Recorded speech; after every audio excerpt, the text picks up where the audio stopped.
کہتا ہوں نا ذاتی مکان کی کوئی ضرورت نہیں ہے، تو میرے بارے میں لوگ کچھ پورا بیان سنے بغیر غلط خبریں بھی دیتے ہیں. کسی مولانا صاحب کو غلط خبر کسی نے دی کہ مفتی صاحب ذاتی مکان بنانے کے قائل ہی نہیں ہیں، تو انہوں نے میرے خلاف کوئی کلپ ریکارڈ کروایا کہ ایسا نہیں ہے، حدیث میں تو آتا ہے اللہم اغفر لی ذنبی ووسع لی فی داری، اے اللہ میرے مکان کو کشادہ کر دے، تو ذاتی مکان ہونا چاہیے اور اپنے بچوں کو لاوارث مت چھوڑو وغیرہ وغیرہ. تو میں نے اس پہ بھی نیچے کمنٹس کیے چینل پہ.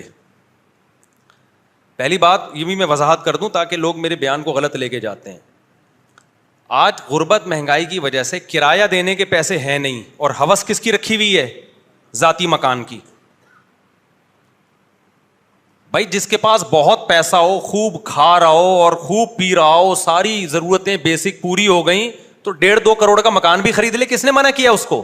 اس کے لیے تو کوئی حیثیت نہیں ہے. میں ایک درمیانے طبقے کی بات کر رہا ہوں کہ تم مکان جب بنانا شروع کرو گے تو کیا آج بن جائے گا؟ اپنی تنخواہ سے پیسے جوڑو گے، اپنے کھانوں پہ پابندی لگاؤ گے، بچوں کی تعلیم کو روکنا پڑے گا، تمہیں اچھی تعلیم نہیں دے پاؤ گے تم ان کو، اور پھر 20-30 سال میں پیسہ جمع کر کر کے اپنا مکان بناؤ گے. تو کیا کرنا ہے اپنے کا؟ رہ کتنے دن گئے؟ 5-6 سال رہ گئے نکلنے میں. تو جہاں پوری زندگی کرائے میں گزار دی، 5-6 سال اور گزار لیتے. کون سا تیر مار لیا آپ نے؟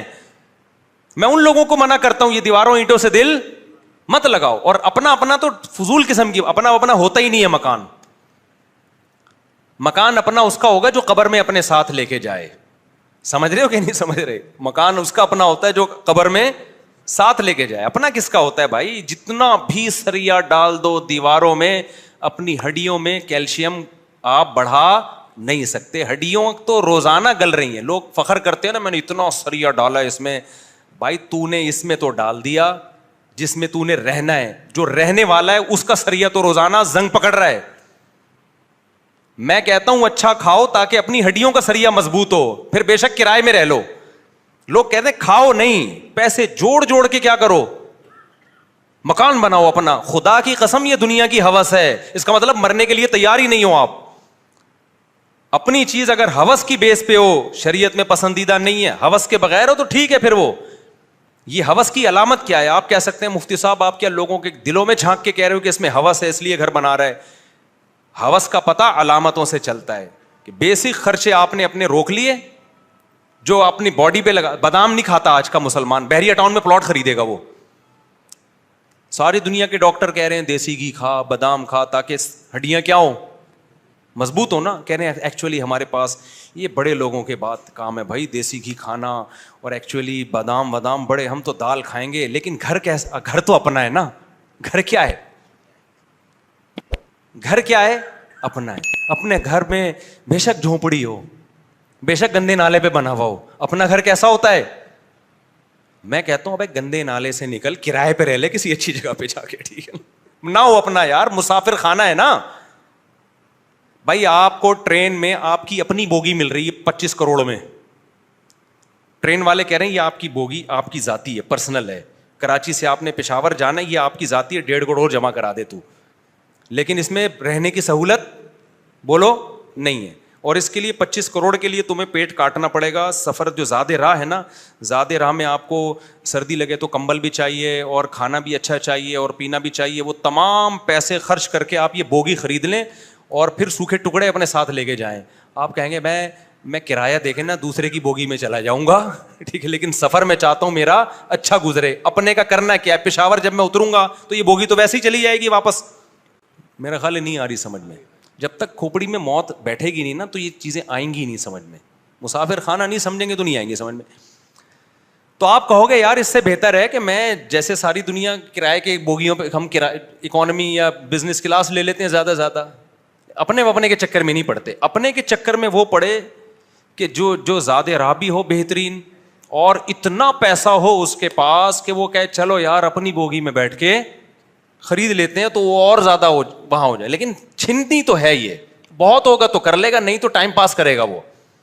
تبھی نبی، اور یہ حدیث سے بھی ثابت ہے، اپنی طرف سے میں بات نہیں کر رہا. آپ صلی اللہ علیہ وسلم نے فرمایا یقول العبد مالی مالی، انسان کہتا ہے میرا مال میرا مال. آج کل جب میرا مال کہتے ہیں تو اپنے کپڑوں کو کہتے ہیں میرا مال. مال سمجھا ہی پراپرٹی کو جاتا ہے. ابے تم کہیں رشتہ لینے کے لیے جاتے ہو, لڑکی والے پوچھتے ہیں کیسے ہو بھائی, آپ کہتے ہیں بڑا کھاتا پیتا ہوں, تو کہتے ہیں مثال کے طور پر کیا کرتے ہیں آپ, کہتے ہیں میں صبح نہاری کھاتا ہوں, بڑا کھاتا پیتا ہوں, دوپہر کو میں بریانیاں پھوڑتا ہوں, کبھی دال وال تو میں نے دیکھی بھی نہیں ہے. اچھا پہنتے بھائی میں بہترین مہنگے کپڑے پہنتا ہوں. وہ کہتے ہیں آپ کے پاس پراپرٹی کیا ہے, آپ کہتے ہیں پراپرٹی نہیں ہے, گلی کے کتے چھوڑ دیں گے آپ کے پیچھے, وہ کس کو دوبارہ گھسنے نہیں دینا. مال کس کو سمجھا جاتا ہے, پراپرٹی کتنی ہے آپ کے پاس. بے وقوفوں کی نظر میں مال اس کو سمجھا جاتا ہے. تو نبی صلی اللہ علیہ وسلم فرما رہے ہیں یقول العبد مالی مالی, انسان کہتا ہے میرا مال میرا مال میرا مال. آپ نے فرمایا تیرا مال وہ ہے جس کو لوگ مال نہیں سمجھ رہے, جو تو ہوتے ہوتے رہ جانے والے سسرال میں بول کر آیا کہ میرا مال, کہ میرے کپڑے اور میری گاڑی یہ دیکھیں کتنی اچھی. لوگ کہتے ہیں یہ کچھ بھی نہیں ہے, جبکہ نبی نے فرمایا اصل تمہارا یہی مال ہے, یہی تمہارا ہے, باقی تمہارا تھوڑی ہے, وہ تو وارثوں کا ہے. فرمایا تیرا مال صرف وہ ہے جو تو نے کھایا اور ختم, اس کی لذت تم نے پوری حاصل کی ہے. تبھی آپ مجھے دیکھتے ہیں ہر ولاگ تھوڑے دن میں نہاری ہوٹل میں بیٹھا ہوا نظر آ رہا ہوتا ہوں. وہ میں نہیں بناتا, لوگ چپکے سے میری تصویریں کھینچ کے ڈال دیتے ہیں. پھر لوگ سمجھتے ہیں مولوی صاحب کا نہاری کھانے کے علاوہ کوئی کام ہے نہیں, حالانکہ اور بھی بہت سارے کام ہیں ہمارے. لیکن اب وہ کیا کروں, میں جہاں بھی جاتا ہوں تو کھانے کی تصویر لوگ کھینچ کے ڈال دیتے ہیں. تو جو کھا کے کیا کر دیا ختم, اور پہن کے پرانا. جو چیز استعمال میں آ رہی ہے نا وہ تمہارا مال ہے. گھر میں جتنا پیسہ خرچ کر رہے ہو اتنا استعمال میں نہیں آ رہا. آگے میں بچوں کی بات کرتا ہوں, لوگ کہتے ہیں اپنے لیے نہیں بچوں کے لیے کر رہے ہیں, وہ میں آ رہا ہوں اس کی طرف. آپ کے ذہن میں یہ سوال آ رہا ہوگا بھائی ایکچولی ہم بچوں کے لیے کر رہے ہیں نا, ابھی بتا رہا ہوں. تو آپ کا مال وہ ہے جو کھا کے ختم, پہن کے پرانا, جو استعمال میں چیز آ گئی. بیوی بھی آپ کا مال ہے, اس سے اولاد ملتی ہے آپ کو, محبت ملتی ہے. وہاں جو پیسہ خرچ ہو رہا ہے وہ بھی اس کا بھی آؤٹ پٹ مل رہا ہے آپ کو. بچے بھی آپ کا مال ہیں, ان کی تعلیم پہ اگر کچھ خرچ کر رہے ہو اس کا بھی آؤٹ پٹ آپ کو فوری طور پہ مل رہا ہے. کھلا رہے ہو بڑے ہو رہے ہیں, ٹھیک ہے نا, ایسا نہیں ہے کہ کھلا کھلا کے وہ اتنے کے اتنے ہی ہیں. ہاں اگر شادی کسی چھوٹے قد کی خاتون سے ہو گئی ہے تو وہ ایک الگ بات ہے, اس میں پھر یہ ہوتا ہے جتنا بھی کھلاؤ وہ اتنے کے اتنے ہی رہتے. وہ ایک آدمی کو غصہ آ رہا تھا نا, اس کی شادی ہو گئی بہت ہی چھوٹے قد کی خاتون سے. اب وہ بچوں کو وہ عورت کہہ رہی ہے کہ بچوں کھا لو بڑے ہو جاؤ گے جلدی, بیٹے جیسے مائیں کہتی ہے نا بیٹا کھا لو, وہ جل کے کہتا ہے یہ بڑے نہیں ہوں گے, کہتا ہے یہ بڑے نہیں ہوں. اس کو غصہ آ رہا تھا کہ یار سب کے بچے اتنی اسپیڈ سے. پھر کہتا ہے ان کے ساتھ کے پودے لایا تھا وہ بڑے ہو گئے, یہ اتنے کے اتنے ہی. اچھا خیر, تو بعض دفعہ باپ بھی ٹھیک چھوٹا ہوتا ہے تو بچے باپ پہ چلے جاتے ہیں, تو اس لیے میں خواتین کی توہین مقصد نہیں ہے, لطیفے کو لطیفہ ہی سمجھا کرو. خواتین نے نیگیٹو کمنٹس کیے ہوئے ہوتے ہیں. اچھا خیر, تو نبی نے فرمایا جو کھا کے ختم کر دیا, پہن کے پرانا, وہ استعمال میں آ گیا. اس پہ جتنا پیسہ لگا ہے وہ استعمال ہو گیا. پراپرٹی پہ پیسہ لگتا ہے کروڑوں, استعمال کتنا ہوا اتنا ہی جتنا کرایہ دار کرایہ دے کے استعمال کر رہا ہے, ٹھیک ہے نا. اس کے لاکھوں لگے, فائدے اس نے بھی وہی اٹھائے, آپ نے بھی. صرف فرق اتنا ہے کہ شو مارنے کے کام نہیں آیا, آپ نے کروڑوں میں شو مار لی کہ یہ دیوار کس کی ہے, میری. تو بے وقوفوں کی نظر میں مقام بڑھ جائے گا. تو بے وقوفوں کی نظر میں تو اور بھی بہت سارے الٹے کام ہیں جس کے کرنے سے عزت بڑھتی ہے. عقل مندوں کی نظر میں اس سے عزت نہیں بڑھتی. عقل مند کہے گا اتنا پیسہ بزنس میں لگا دیتا, پراپرٹی خریدتا بیچنے کی نیت سے, کاروبار کر لیتا. جب تیرے پاس اتنے پیسے تھے تو مکان ہی خرید لیتا, کس نیت سے, قیمت بڑھے گی تو بیچوں گا. سمجھ میں آ رہی ہے بات کہ نہیں آ رہی؟ ہاں میں پھر بار بار کہتا ہوں, بہت پیسہ کسی کو اللہ نے دے دیا کہ ساری ضرورتیں پوری ہو گئی تو چلو ٹھیک ہے, اس کا بھی کچھ فائدہ ہے کہ اپنا مکان ہوتا ہے تو تھوڑی سہولت ہو جاتی ہے انسان کو اس میں. لیکن آج لوگ اتنی لفٹ نہیں کرا رہے مکان کو, اس سے زیادہ لفٹ کرا رہے ہیں. اتنی تو ہم بھی مانتے ہیں یار, ٹھیک ہے بہت اللہ نے پیسہ دیا. اب ڈیفینس میں جو لوگ رہ رہے ہیں اپنے مکان میں, تو ان کے پاس پیسہ اتنا ہے کہ وہ ڈیفینس میں بھی خرید سکتے ہیں, وہ ہر جگہ خرید سکتے ہیں, وہ رہ لیں بھائی اپنے مکان میں. ایک درمیانے درجے کا آدمی جس کی 40-50 ہزار تنخواہ ہے, 60 ہزار تنخواہ یا 1,00,000-1.5 تنخواہ ہے, وہ اپنے مکان بنانے کا سوچے گا تو سوچنے میں پاگل ہو جائے گا. تو چھوڑو یہی دیواریں اینٹیں کسی بیوقوف نے مکان بنایا ہے, کرایہ دے کے اس کا استعمال کر لو مکان. دنیا میں بیوقوفی کی کمی, میں ان کو بیوقوف کہہ رہا ہوں جن کی محدود آمدن میں بنا لیا انہوں نے اور مر گئے.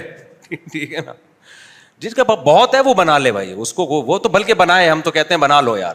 باقی یہ جو بچوں کا مسئلہ ہے نا کہ میں اصل میں ایکچولی اپنے لیے نہیں بنا رہا, میں کس کے لیے بنا رہا ہوں, بچوں کے لیے, تو یہ باتیں بھی اس پہ سوٹ کرتی ہیں جس کی آمدن بہت زیادہ ہو, بہت زیادہ آمدن ہے, وہ اپنے بچوں کے لیے بنائے. بلکہ پھر ترغیب ہے, حدیث میں آتا ہے اپنے بچوں کو لوارث مت چھوڑو, تو ان کو میں منع نہیں کرتا مکان بنانے سے.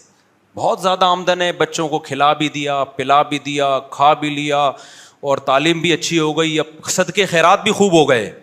یہ بھی تو آخرت کے لیے بھی تو ذخیرہ کرنا ہے نا, خوب صدقہ خیرات بھی ہو گیا, پھر بھی بچ رہا ہے تو چلو یار سب بچوں کے لیے ایک ایک پلاٹ لے کے ڈال دو, یا ایک گھر بنا دو کہ ہمارے مرنے کے بعد ان کے پاس کوئی پراپرٹی ہوگی, کیونکہ پراپرٹی کی قیمتیں بڑھتی ہیں. سونا لے کے ڈال دو, سونے کے بجائے پراپرٹی لے کے ڈال دو, مکان بنا کے دے دو ان کو, ٹھیک ہے.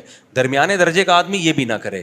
وجہ اس کی یہ ہے کہ جب آپ ٹینشن لوگے نا تو آپ کی اپنے پیٹ کاٹنا پڑے گا, آپ کو اپنا پیٹ کاٹو گے تو پھر ہوگا کیا, بڑے پیٹ کاٹ کے جب بچوں کو بناؤ گے تو آپ کے مرنے کے بعد آپ کہو گے میں نے بچوں کو ٹھکانہ دے دیا, تو ہوگا یہ کہ تھوڑے دنوں میں بچوں کو یہ خیال آنا شروع ہو جائے گا کہ ہم نے اپنے بچوں کے لیے کیا کیا ہے. کیونکہ بچے بڑے ہوں گے, شادیاں ہوں گی ان کی, فوراً ہی تھوڑے, یہ زیادہ ٹائم نہیں لگتا اس میں, 4 سال 5 سال کی سہولت ہے ان کی. اس کے بعد ان کو یہ خیال آئے گا کہ میرے ابا نے مکان بنانے کی فکر کی تھی, ایک خواب دیکھا تھا جب وہ بچے تھے, اور الحمدللہ 75 سال کی عمر میں انہوں نے بنا دیا. ٹینشن لی 75 سال تک, نہ صحیح کھا سکے نہ پی سکے, تاکہ ہم روڈ پہ نہ آئیں. اب ہم نے اپنی یہ نسلوں کی فکر کرنی ہے.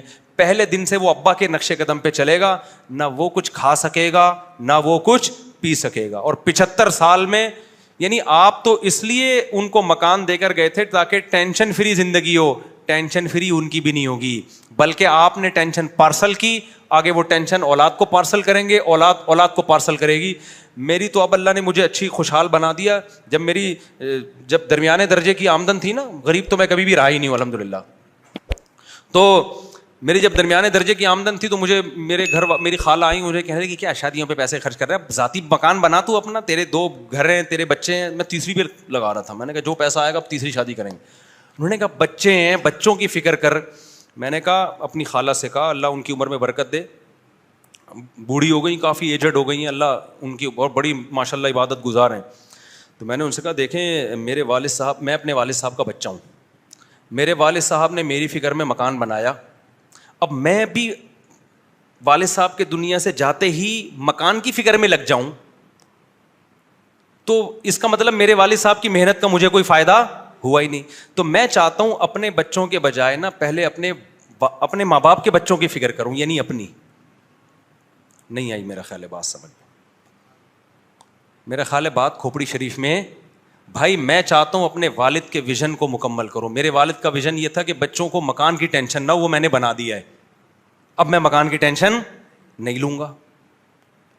نہیں آئی بات, کیونکہ میں اگر ٹینشن لوں چاہے اپنے لیے, چاہے اپنے بچوں کے لیے, چاہے گھر والوں کے لیے, تو اس کا مطلب میں ٹینشن فری تو نہیں ہوں نا. تو میرے ابا کی ساری زندگی کی محنت کیا ہو گئی, برباد. میں نہیں چاہتا میرے ابا کے بچوں کا برا ہو. سمجھ میں آئی؟ بہت ٹیکنیکل ٹپیکل قسم کی بات ہے, کبھی تنہائی میں بیٹھ کے غور کیجیے گا کیا کہہ گیا. میں نے کہا مجھے اپنے بچوں سے زیادہ اپنے باپ سے محبت ہے, میں اپنے باپ کے بچوں کی فکر کر رہا ہوں. اور باپ کے بچوں سے مراد کون ہے؟ میں چاہتا ہوں میرے ابا نے میرے لیے ٹینشنیں اٹھائی ہیں تو میں ٹینشن فری زندگی گزاروں. تو میں بھی اگر ٹینشن تو ٹینشن ہے نا, چاہے اپنی ہو چاہے بچوں کی ہو. میں نے کہا بھائی اللہ پہ توکل کرو, نکاح بھی کرو, بچے بھی پیدا کرو, جو ہے کھلاؤ پلاؤ, دینے والا کون ہے؟ اللہ ہے, دے دے گا. میں نے کہا کبھی زندگی میں اتنا پیسہ آ گیا, پراپرٹی بنا لی تو بنا لیں گے, نہیں بنائی تو کوئی بات نہیں بھائی. اچھا ہمارے ابا نے ہمارے لیے جو پراپرٹی بنائی تھوڑے دنوں میں بک گئی, وہ ہمارے کام تھوڑی آئی ہے, فوراً بک جاتی ہے وہ. آپ کو بک کے کام آ گئی نا بھائی. ابا جب دنیا سے گئے, اللہ ان کی مغفرت کرے, تو ہماری شادیاں ہو گئیں, گھر بڑا ہو گیا, تو اب نہیں رہ سکتے تھے نا, تو سب الگ الگ ہو گئے, مکان بک گیا. تو جو ابا کی خواہش ہوتی ہے نا ان کو چھت ملے, چھت تو ویسے بھی نہیں ملتی, سب بچے ورنہ تو وہیں رہ رہے ہوتے جہاں آدم علیہ السلام رہتے تھے. آدم علیہ السلام کے بچے بڑے ہوتے گئے, چھتیں بھی بکی ہیں, پورے شہر ہی چینج ہو گئے, کون کوئی کہاں رہتا ہے, کوئی کہاں, ملک کے ملک آباد ہو گئے. تو اس لیے اتنی ٹینشن لینے کا نہیں ہے. بچہ جب آتا ہے تو 2 ہاتھ اور 2 پاؤں لے کے آتا ہے, وہ اس 2 ہاتھ اور 2 پاؤں سے اپنا انتظام خود کرے گا. آپ کے پاس بہت ہے تو کر کے جاؤ, نہیں ہے تو ٹینشن مت لو. اللہ نے لنگڑا لولا تھوڑی پیدا کیا اس کو. بھائی بچے کو جب پیدا اللہ میاں کرتے ہیں تو خالی پیٹ ہوتا ہے, یہ ہاتھ پاؤں بھی ہوتے ہیں, تو اللہ بتاتا ہے کہ خود بھی کرنا ہے تو نے کچھ, اس لیے بچوں کی زیادہ ٹینشن نہ لیا کرو. 2 ہاتھ اور 2 پاؤں اللہ نے دیے اس لیے کہ جیسے تجھے 2 ہاتھ اور پاؤں دیے نا, تو اپنے لیے بچوں کے لیے گھر بنا رہے تو اس کو بھی میں نے دیے ہیں, یہ خود بھی تو کچھ کرے گا. ساری ٹینشن ماں باپ نے اٹھائی ہوئی ہے. تو ہم نے بھائی ٹینشن ایک ہی لینی ہے آخرت کی, اس کے علاوہ ٹینشن لینے کا نہیں ہے. غریبی میں اللہ کی طرف سے نعمتیں آ رہی ہیں تو استعمال کرتے جاؤ, استعمال کا دل لگانے کی بالکل بھی ضرورت نہیں. سمجھتے ہو کہ نہیں سمجھتے؟ تو اب بات کو جلدی سے سمیٹ کے ختم کرتا ہوں. امام شافعی کا شعر تو مکمل کروں گا نا. تو اضافی پیسہ دیا ہے نا بہت تو پھر بنا لو, بلکہ اس سے بھی میں آگے بڑھ کے کہتا ہوں پھر بھی ایک حد تک بناؤ نا. ایک بنا دیا بس اب بھول جاؤ پھر, اور پھر بچوں میں کوئی قابلیت پیدا کرنے کی کوشش کرو. اچھا میرے والد صاحب کا جب گھر بکا تو جو وراثت کے پیسے ملے نا وہ بھی ڈبو دیے ہم نے الحمدللہ. تو اللہ نے ہمیں پھر دوبارہ یعنی بتا دیا کہ بھائی یہ ٹینشن لینے کا ہے نہیں, رزق اللہ کے ہاتھ میں ہے. اگر آپ بچوں کی بہت فکر کر کے ان کو کچھ دے کے جاؤ گے نا, ان کے مقدر میں نہیں ہوگا تو وہ ڈبو دیں گے. وہ کبھی فلانے کو دے دیں گے کہ بہت اچھا بزنس کرے گا, وہ فلانے کو دے دیں گے, اور جس کو بانٹو گے صدقے کا ثواب بھی نہیں ملے گا. ٹھیک ہے, کیونکہ ہم نے صدقے کے نہیں ایسے تھوڑی دیے تھے, بھاگ جائیں گے وہ لے کے. تو پھر بھی اللہ کھلا رہا ہے, پھر بھی اللہ کیا کر رہا ہے, پلا رہا ہے. اور نہیں کھلانا چاہے تو کروڑوں کی جائیدادیں چھوڑ کے جاؤ گے, کچھ بھی نہیں ملے گا. تو میرے بیان کو غلط رخ پہ نہ لے جایا کرے. میں ذاتی مکان بنانے کے خلاف نہیں ہوں, لیکن ان لوگوں کے لیے ہوں جن کے پاس بہت ہے کھانے پینے کو. بہت مالدار لوگ بھی دنیا میں, وہ بنا لیں اپنا مکان بنا لیں. بلکہ میں کہتا ہوں 6 بنا لیں یار, 5 بیچنے کے لیے بنائیں. بزنس ہی یہی کریں, سب سے اچھا بزنس ہی پراپرٹی کا ہے. باقی پاکستان, میں نے تجربوں کے بعد بتا رہا ہوں, میرا بزنس بھی پراپرٹی کا ہی ہے. تجربوں کے بعد بتا رہا ہوں, یہاں جس آدمی کے پاس تجربہ نہیں ہے نا اس کے لیے پراپرٹی سے اچھا کوئی بزنس ہے نہیں. باقی جس بزنس میں ہاتھ ڈالو گے باپ دادا سے چلتا آ رہا ہے تو کر لو گے, ورنہ نہیں کر سکتے.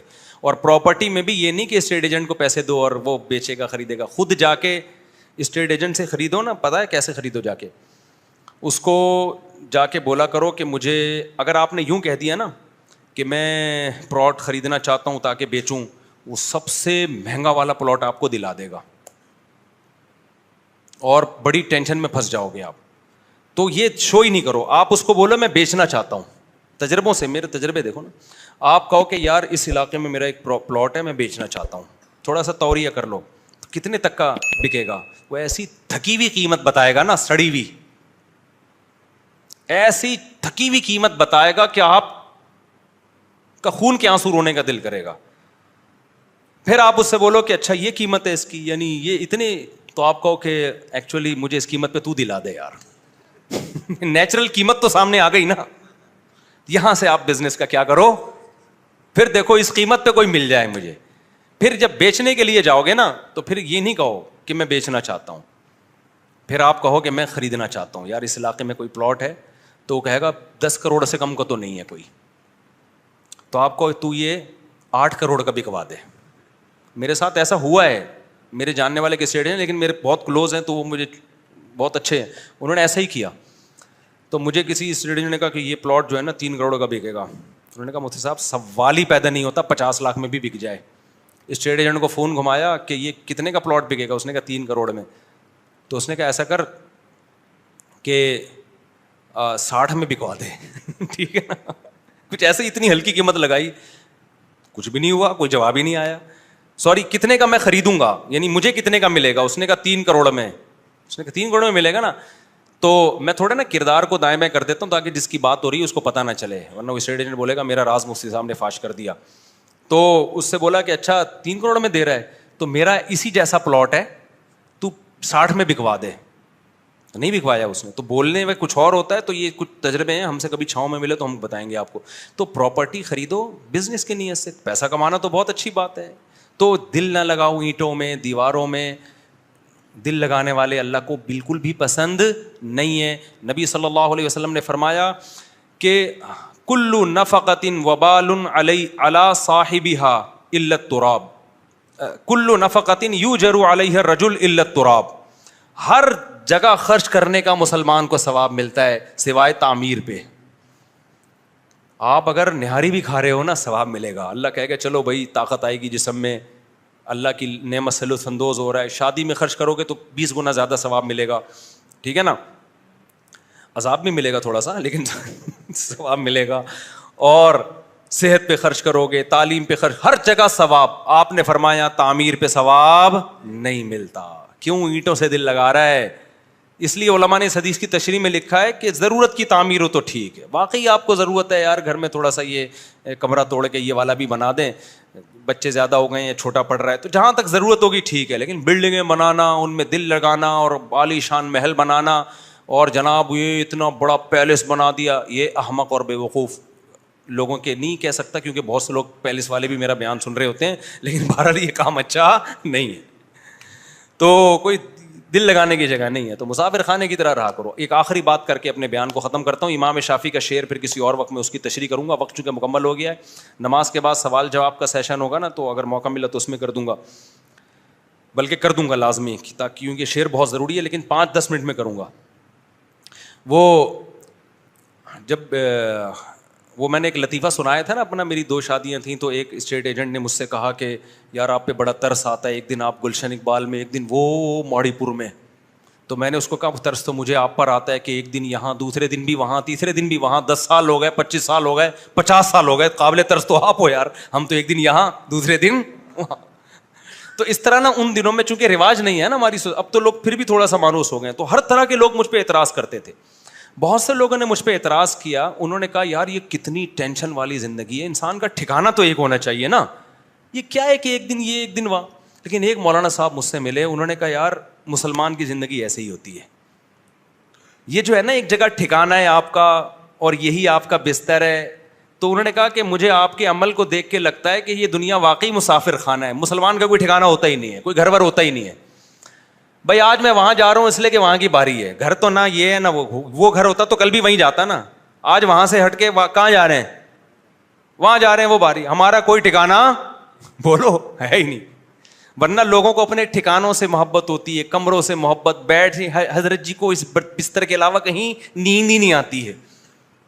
مرنے سے پہلے حضرت جی اس بستر کو دیکھ رہے ہوتے ہیں. میں تو کسی بھی بستر کو نہیں دیکھ رہا ہوں گا. میں جب مرنے لگوں گا میں بولوں گا پتہ نہیں کہاں سے نکلوں گا, میں کون سے گھر سے میرا جنازہ اٹھے گا, کسی بھی سے اٹھ جائے, ہمیں کوئی پرواہ نہیں ہے. تو ہم تو موبائل کی طرح گھومتے رہتے ہیں بھائی, کبھی ادھر کبھی. تو ہمیں تو کسی جگہ سے محبت جب ہونے لگتی ہے تو باری چینج ہو چکی ہوتی ہے وہاں کی, سمجھ رہے ہیں نا. جس کمرے سے محبت شروع ہونے والی ہوتی ہے باری چینج ہو جاتی ہے کہ چلو بھائی اب وہاں. تو مسافر, اسلام نے جو زیادہ شادیاں رکھی نا اس میں ایک یہ بھی کانسیپٹ ہے, مسلمان کا ٹھکانہ وگانا نہیں ہوتا بھائی, اپنے گھر ہوتے ہی نہیں ہے. اور میں تو اب میرے والد صاحب نے جو گھر بنایا تھا ہمارے لیے, جس دن ان کا جنازہ اٹھا ہے نا, اور جو رات میرے اوپر گزری ہے,